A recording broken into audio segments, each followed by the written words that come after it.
What if I told you that in 1935, a Czech motorcycle company built a race car so advanced it beat everyone to the finish line, then vanished like your pension fund in 2008? Ladies and gentlemen, have you ever seen a sports car made of aluminium, wood, and pure stubbornness? Meet the Jawa 700 Rare.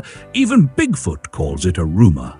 Subscribe now to the Cool Ideas channel for more forgotten gems, glorious failures, and Timmy-approved machines that once roared and now rust. And yes, the link to the official museum page, because you sure ain't buying one of these on eBay, is in the description below. Now, let's set the scene.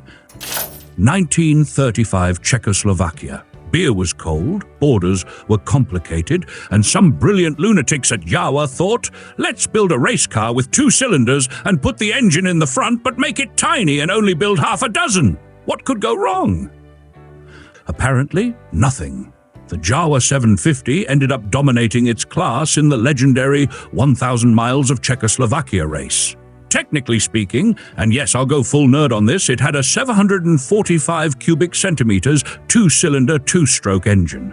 That's less displacement than Bob's leaf blower, but it managed 26 horsepower. Mated to a 3-speed manual transmission with front-wheel drive, yes, front-wheel drive, in 1935.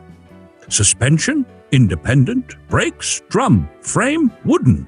That's right, wood. The body was a light aluminium skin over a wooden skeleton. The whole thing weighed about 1,550 pounds, 705 kilograms, and could hit 75 miles per hour, 120 kilometers per hour. Let's talk design. There were 2 flavors, coupe and roadster. Both were gorgeous, low-slung with styling that made you whisper, wow, before realizing it might also splinter in a fender bender. But that weight, or lack of it, gave it insane agility for the era. On the racetrack, it averaged 52 miles per hour, 84 kilometers per hour, which is impressive considering the average 1930s car handled like a fridge on roller skates. Now here's where it gets sadder than Timmy trying to explain cryptocurrency. Only 1 car survived. After the races, the 6 cars went back to the factory, and from there, well, most vanished into the mist of history like a politician's promises. One got rescued in 1976 in rough shape, much like Timmy after a weekend in the woods, and was lovingly restored. It now lives in the National Technical Museum in Prague, quietly judging all modern sport utility vehicles. As for price, back in 1935 it cost around $750. That's roughly $17,500 today. So yeah, you could have bought a piece of motorsport history for the price of 2 used iPhones and a neighbor's silence. But don't bother searching Craigslist. This thing's not for sale. It's a museum piece.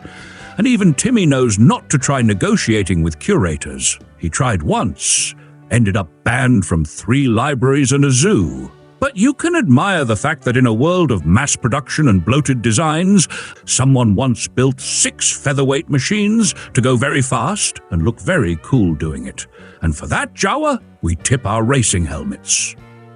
If you like this story, help us keep the engine running. Become a channel sponsor for just $1. That's less than what Bob spends on tinfoil every week to block alien Wi-Fi. Link to support us is in the video description. And remember, dream big, drive weird, and never lend your car to Timmy unless it floats.